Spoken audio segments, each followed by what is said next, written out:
I'd taken the Pinhead costume off, pulled on a pair of jeans, put a jacket on. I've still got the makeup on. I set off towards the bar, and instantly these two gorgeous North Carolina girls appear, one at either shoulder. And with apologies for me trying to do the accent, one of them breathes in my ear on this side. "We were just wondering what it'd be like to have your babies." And I said, well, the first thing you need to know is that the pins go all the way down. And without even a pause, the voice in the other ear said, "We were kind of hoping." We have eternity to know your flesh.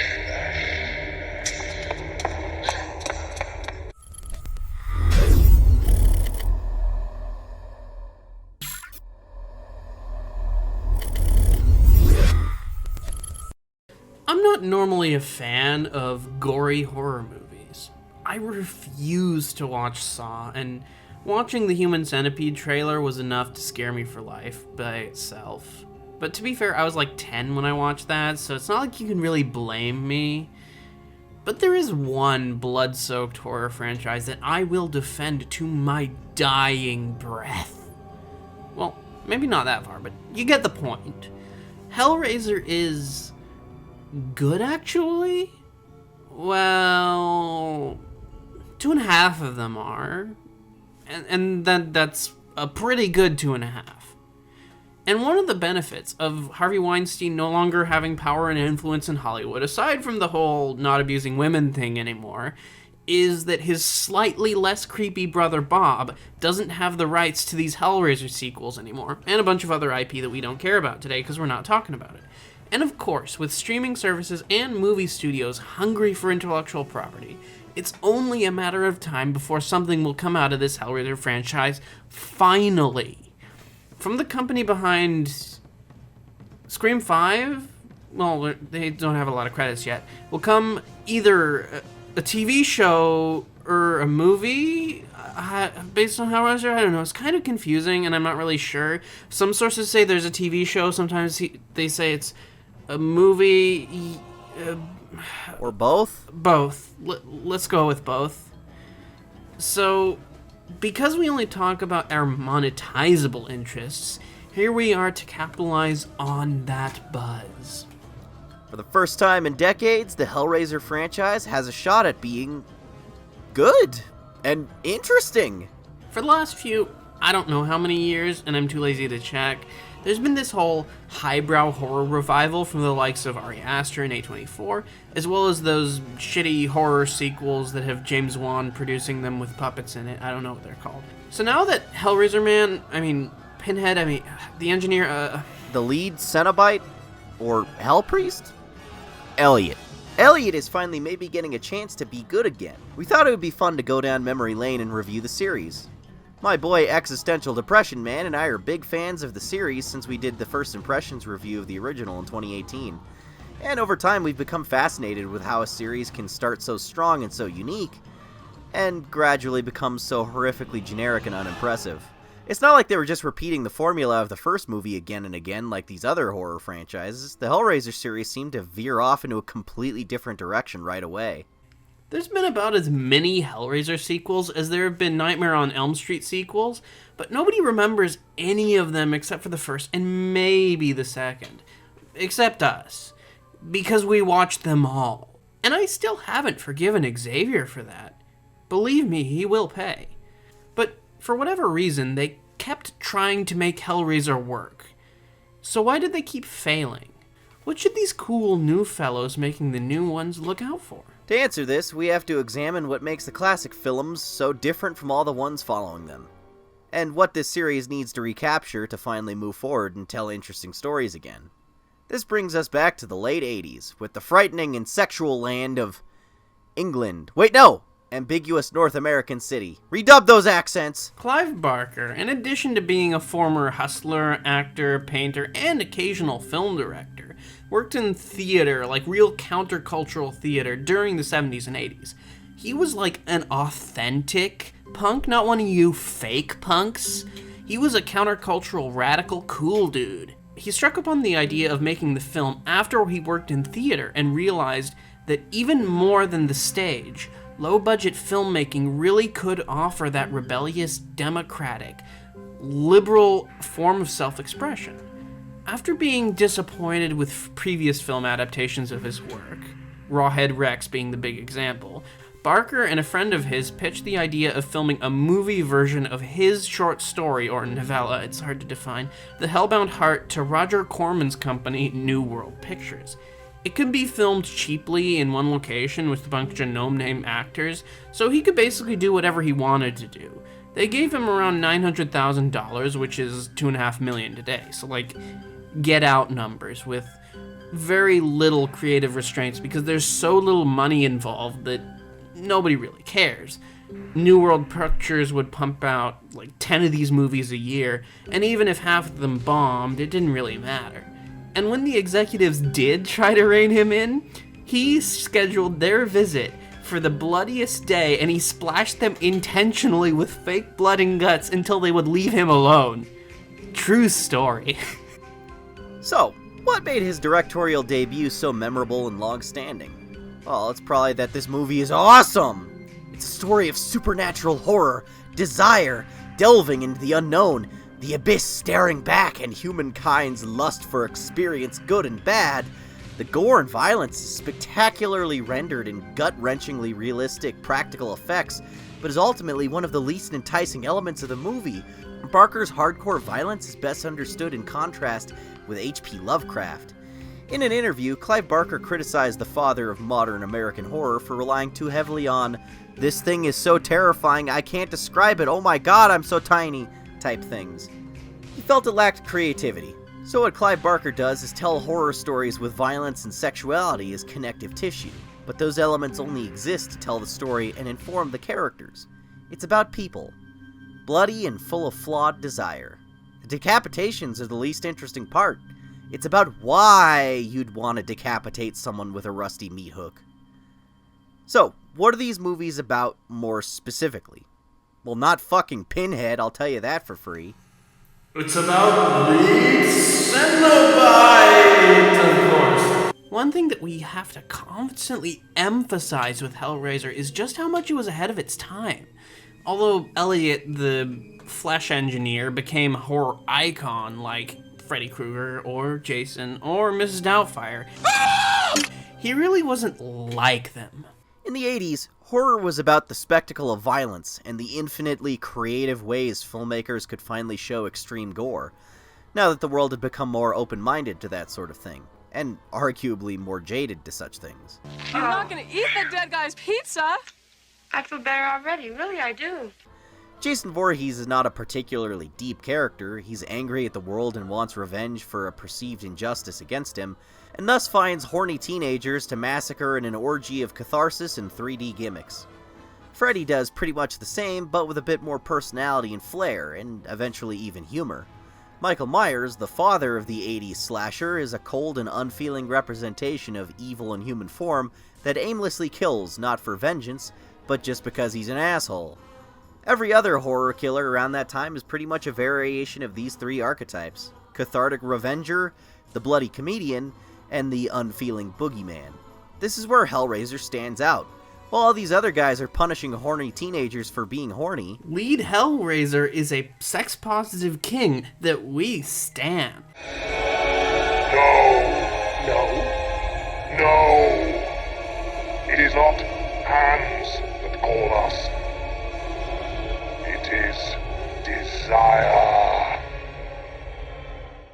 He doesn't judge his victims. In fact, he's probably into the shit they're into and more. He's into everything. And he respects consent and boundaries, which is weird for the bad guy. Except he really isn't the bad guy. But he's not a boogeyman. He's not waiting around the corner with a stiletto blade waiting to jump you and knife you. At least not in Hellraiser 1 and 2. It makes sense to talk about and to review both of them at the same time because really they're just two parts of the same story. And Clive Barker, although he was only an executive producer with a story credit on the second one, was most involved in these of any of the movies. the first film revolves around a woman named Julia, who has settled down with a boring husband and lives a rather boring life. At one point, she was part of a relationship with her husband's brother, Frank. Frank was a rebellious young sex fiend who liked to push boundaries and try new and intense things, including a satanic ritual that got his soul banished to hell by a horde of twisted demons. Julia and her husband inherit the house from Frank and move in after his disappearance, only to find that a piece of him never truly left. A little furniture-moving mishap causes some blood to spill through the floorboards and touch Frank's mutilated mortal remains, miraculously reanimating him as a disgusting zombie thingy. Fun fact, in the movie, he reappears where he was torn apart by the hooks and the blood and whatever, but in the original novella, he himself off there, and the biological remnants of that act of self was what allowed him to come back to the human world, pun intended. That's gross, David. But anyway, Frank finds Julia and is like, "Hey baby, remember when I gave you that good when I had skin and stuff?" And she's all like, "Well yeah, that was some pretty good if I say so myself."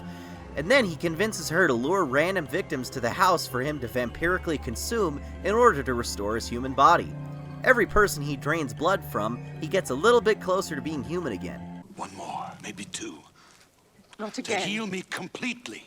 Eventually, Julia's stepdaughter, Kirsty, comes to visit and finds that Julia has completely given up her humanity in order to restore Frank's. And now they're happily murdering people together and plan to make her the next target. Frank being discovered by and incestually into his niece spooks them both, and they decide to move up the timetable to get Frank some new skin. And I don't mean that he goes to the plastic surgeon. Meanwhile, Kirsty runs away from the confrontation with a weird Rubik's Cube looking thing, and she gets trapped in a mental hospital and solves it, and finds the demons that dragged Frank to hell. They want to take her away too, but she makes a deal to bring them Frank instead. She confronts her uncle, who happens to be in her father's skin, and then defeats some demons using some mad puzzle-solving skills. Then, in the sequel, she's stuck in another insane asylum because, surprise, nobody believes her story about BDSM sex demons stealing her father's skin and all that. But, surprise, surprise, the lead researcher of the Institute, Dr. Chenard, is into that. And then he brings back Julia, the wife, because he's really curious about what happens after death. I have to see. I have to know. So Kirsty and her new puzzle-solving fiend friend in the mental hospital are chucked into hell, where they once again meet lead Cenobite Elliot Pinhead, the Hell Priest engineer, as well as some new demons. They get to meet Frank again, and a geometrical god. The gang's all together once again. Shenanigans ensue. It's a rip-roaring adventure through hell for the whole family. Just don't be afraid of the blood. Hellbender and its sequels are unique in that sexuality is a central theme, but it's not played in the usual horny teens getting punished way. It's portrayed more neutral. In Clive Barker's words, sex is the great leveler. Sexuality is the connective tissue. It's a visual theme in the film's world, but it's not represented as wrong or evil, more so just a thing that motivates the characters and moves the story forward. Pinhead is like if Jason Voorhees was the horny teenager instead.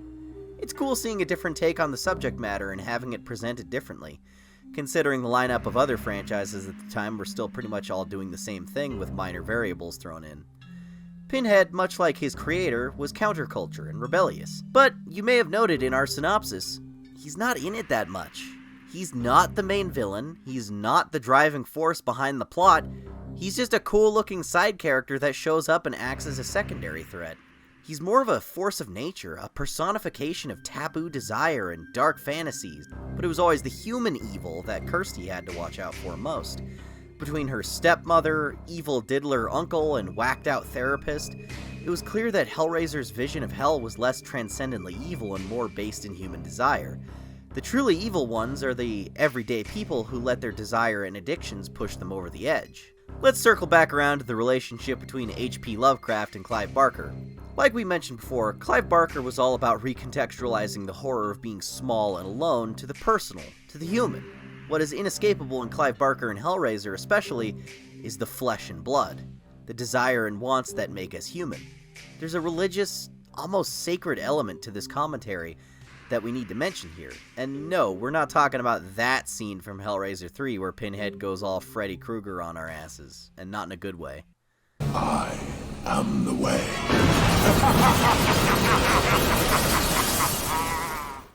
Unlike Nightmare on Elm Street, Hellraiser is gay intentionally.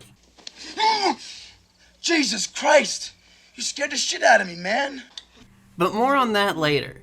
The philosophy of the Cenobites is all about the mixture of pain and pleasure, the exploration of sensation beyond what we can experience or imagine. You can compare this easily to the writing of Catholic sons, mystics, and the doctor of the Catholic Church herself, Saint Teresa of Avila. This is from her Book of Life, in which she describes the transverberation, don't worry if you don't understand that, it's a Catholic thing, of her heart, a vision where she sees her heart pierced by an angel and its divine flaming spear. I saw in his hands a long golden dart with an iron tip which was on fire. With this, he pierced my heart several times, going as far as my bowel. As he pulled the spear out of my chest, I felt like he brought me with him and left me embraced by the great love of God. The pain was so great it made me whimper, and this enormous agony was so pleasant that I did not wish it to go, nor did my heart content itself with anything less than God. It was not the pain of the body, but of the spirit, although the body is allowed a portion of it, and that alone was more than enough. It's important to mention here that St. Teresa's contemporary was St. John of the Cross, another Catholic mystic whose writings have been widely viewed as homoerotic. He was the one who talked about the eroticism of prayer, and when you're a dude praying to Christ and he's being erotically stimulated, that's kinda gay. The version of these notions of sexuality and spirituality in Hellraiser is pure Clive Barker. He takes divine imagery and inspiration and he inverts it. He makes it gay and he makes it corporeal, but he keeps everything else. Instead of using sexuality as a metaphor for the divine, a way to imagine or picture something higher than this world, he flips it on its head. The high things are the things of this world that drive us and control us. It's a complete inversion of sacred teaching of the church, just as much as it was an inversion of H.P. Lovecraft. In the scene where Julia and Frank have sex, there's explicit imagery of piercing. Frank uses his switchblade to cut Julia's shirt off, and the blade traces near her heart. Then she is transverberated by him in a very different way. Her tryst with Frank ruins what would have been a healthy relationship with Larry, and in that sense, it breaks her heart. And I know I'm pulling all this directly out of my ass, but I don't think that Clive Barker would mind. So with all of that in the background, let's talk a little bit more about the queer subtext of Hellraiser. The look of the Cenobites, such as the pins in their leader's head, was inspired by S&M clubs. But I was emotionally inspired by them too. On S&M's sliding scale, I'm probably a 6. There was an underground club called Cell Block 28 in New York that had very hard S&M nights. No drink, no drugs. They played it very straight. It was the first time I ever saw people pierced for fun. It was the first time I saw blood spilt. The austere atmosphere definitely informed Pinhead. Oh, no tears, please. It's a waste of good suffering. Compared with horror movies like Nightmare on Elm Street, which code queerness is inherently bad or villainous, with some semi-unintentional exceptions, Hellraiser embraces queer coding without shame. Pinhead isn't necessarily a villain, and he isn't malicious. Neither is he evil for what he desires. He just knows what he likes, and he invites other people to try it out with him. The villains are the people like Dr. Chenard or Frank, who don't see other people as people, but as objects of desire.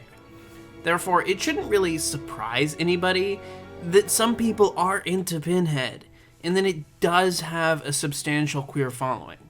Trust me, we will come back to this when we talk about the heteronormative sequels.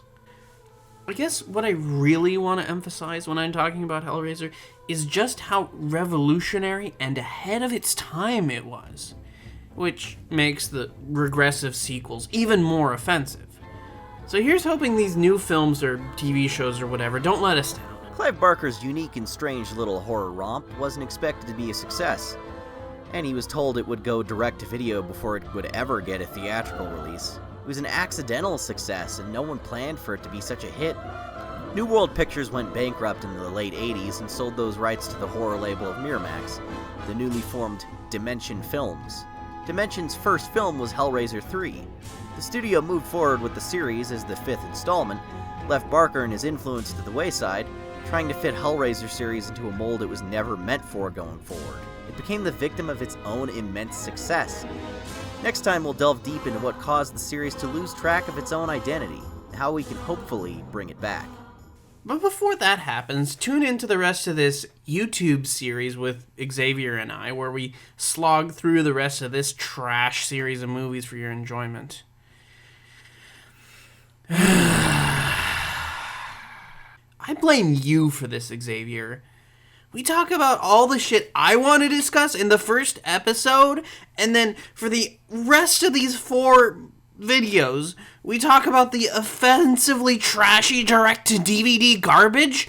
Why did you do this to us? Because no one else is going to do it! No one else has talked about these movies! We have to!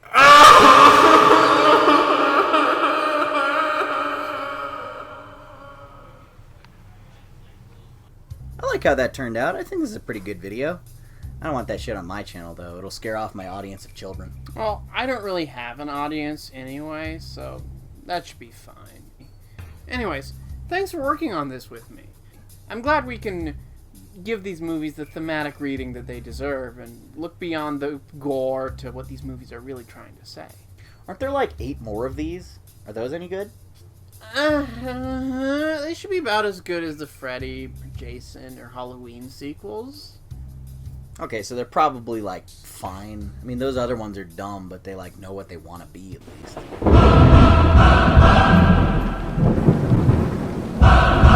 Endless suffering be upon you, you sexy mortals! That, whatever that is, looks a little bit like you, Xavier. It is probably just a meaningless coincidence. Okay, then. Many years ago, you solved my puzzle box. 6 years ago, to be exact, while you were bored after school in the lunchroom. It was a Tuesday in December. I remember it well. So, why are you here now? You solved the box. I came! And then I came here. It took me that long to find you, and now I will show you pleasure and pain beyond your wildest dreams. They just so happened to come in the form of shitty Hellraiser sequels because all the other good Son-of-I gimmicks were already taken. So you're not here to torture us by forcing us to review the sequels? No! It is another meaningless coincidence! Just watch them! If you want to review them afterwards, it's your choice. I mean, it's more YouTube revenue, and we're gonna watch them anyway. I mean, he is a demon after all. What, are we gonna say no? I mean, I don't really have anything better to do with my day either. Your fate is sealed!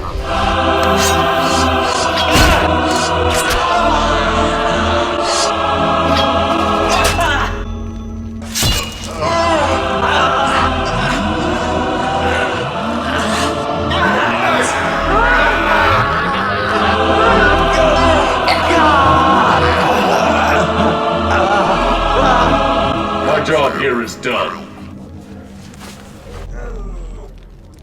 Fuck.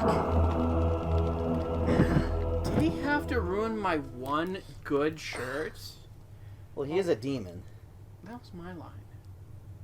I get the last word in the skit. Fuck you.